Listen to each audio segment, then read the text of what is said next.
tentang gagasan pokok. Apa itu gagasan pokok?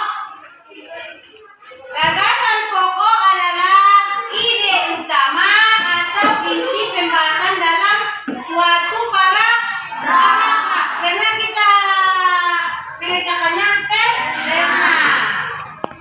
Atau ide hasil pemikiran utama dalam sebuah paragraf.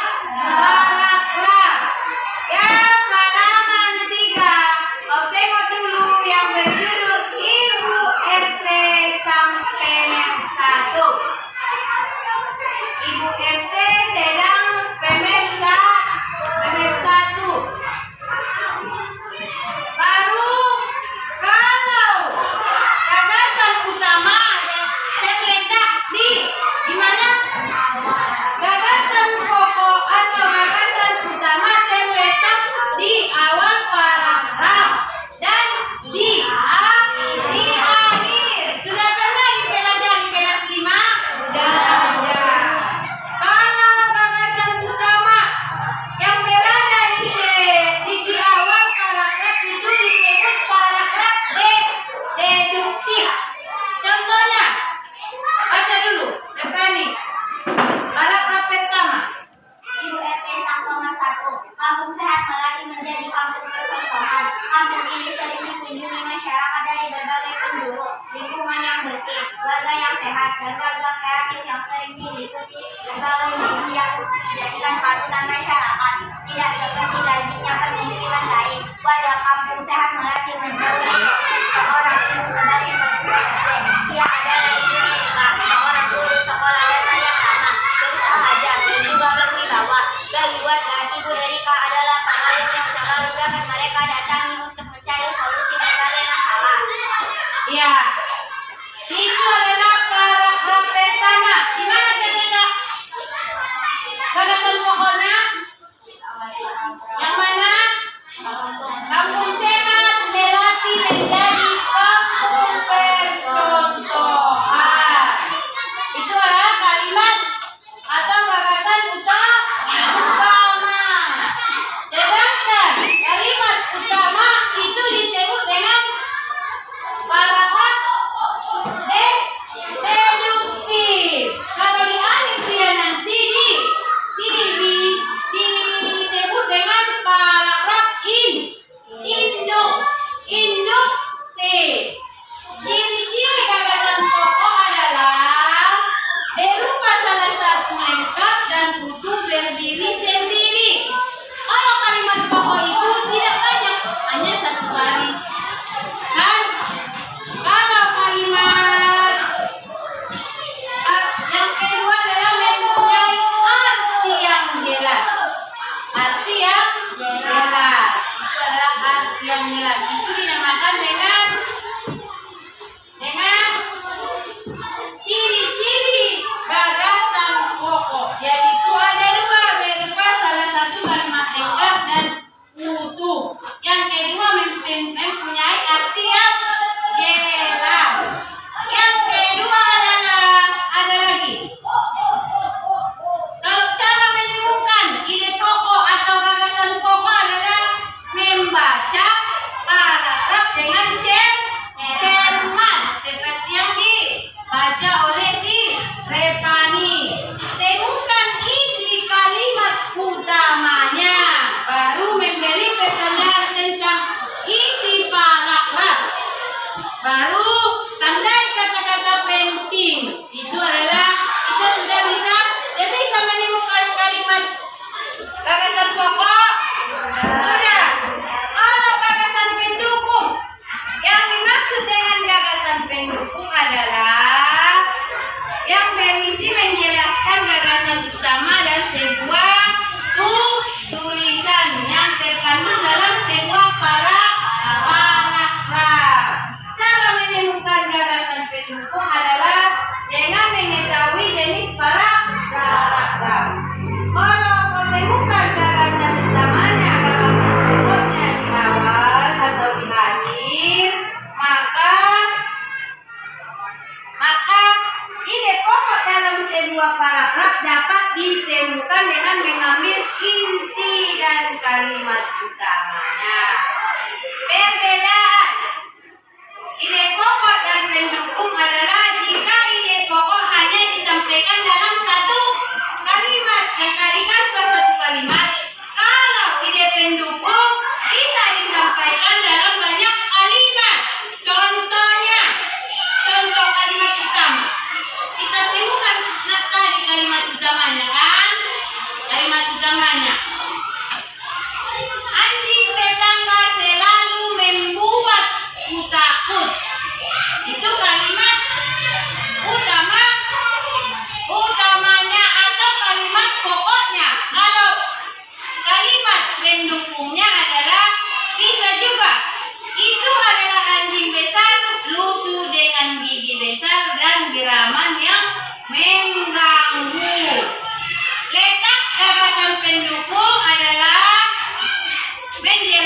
Melati mendaulat seorang ibu sebagai ketua RT.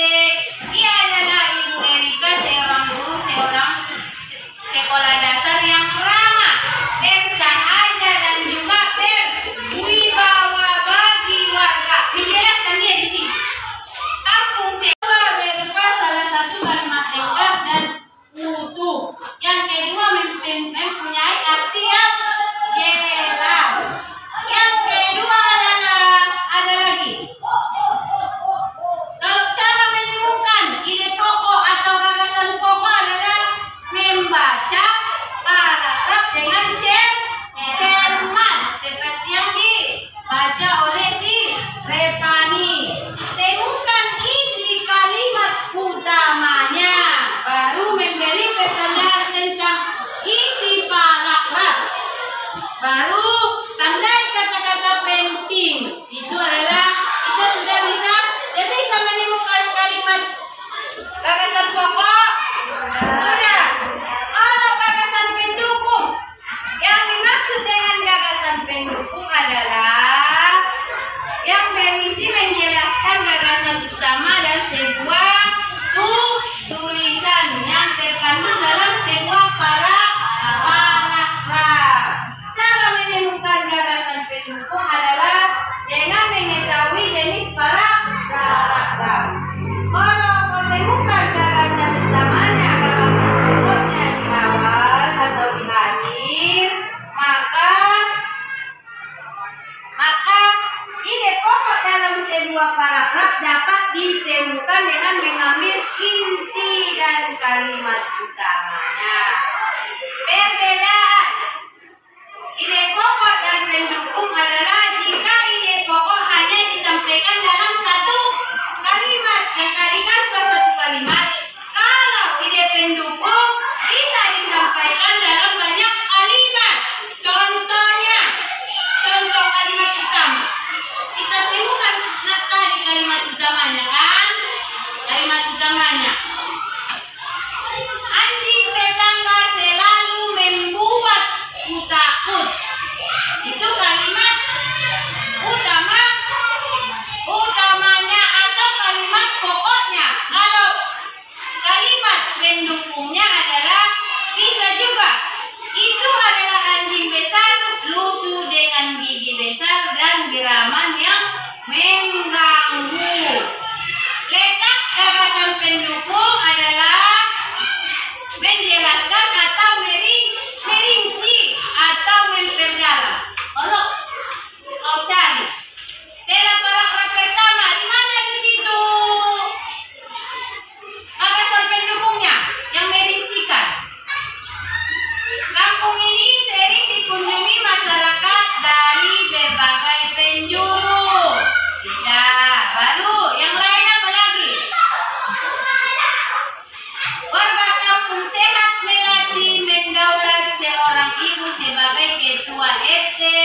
Ia adalah Ibu Erika, seorang guru seorang sekolah dasar yang ramah, bersahaja dan juga berwibawa bagi warga. Menjelaskan dia di sini. Kampung sehat Melati kampung percontohan. Kenapa dibilang kampung percontohan? Karena di situ dipimpin oleh seorang Ibu RT yang seorang guru sekolah dasar yang ramah, bersahaja dan juga berwibawa. Yang paragraf kedua, baca dulu. Yosi. Paragraf kedua, baca Yosi. Mereka menyadari bahwa kehidupan bermasyarakat sekarang menimbulkan perselisihan karena adanya perbedaan nilai-nilai antara anggota masyarakat. Oleh karena itu, Ibu Erika berinisiatif untuk memperbanyak kegiatan dan melibatkan seluruh warga senam sehat, tetapi juga bertujuan mempererat hubungan antar warga. Setelah senam warga berkumpul di lapangan, mereka membawa makanan kecil untuk dinikmati bersama sambil bertukar cerita. Iya, di mana di situ kalimat gagasan utamanya? Di mana? Di mana? Baca, Bo, di mana? Kalimat gagasan utamanya.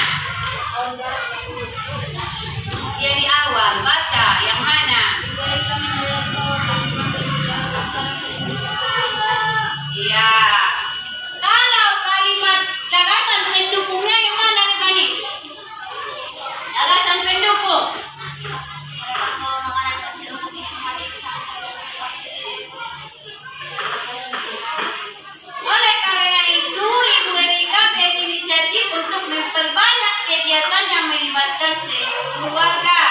Senam sehat misalnya, baru apalagi berkumpul dengan warga di lapangan, membawa makanan kecil untuk dinikmati bersama sambil bertukar cerita. Itulah penguraiannya. Sudah bisa mencari dari paragraf mana gagasan pokok dan gagasan pendukung? Iya, sekarang kita ambil bukunya, mau tengok halaman 23. Halaman 23. Kau tulis di situ kalimat utama yang mana paragraf pertama, baru kalimat gagasan pendukung. Paragraf pertama kau buat gagasan utama, baru gagasan pendukung, baru paragraf kedua dibuat juga gagasan utama dan gagasan pendukung. Berapa paragraf? 1, 2, 3, 4, 5, 6, 7. 7 paragraf. Berarti satu kalimat paragraf apa tadi? Satu kalimat utama baru satu kalimat pendukung. Ya, dikerjakan.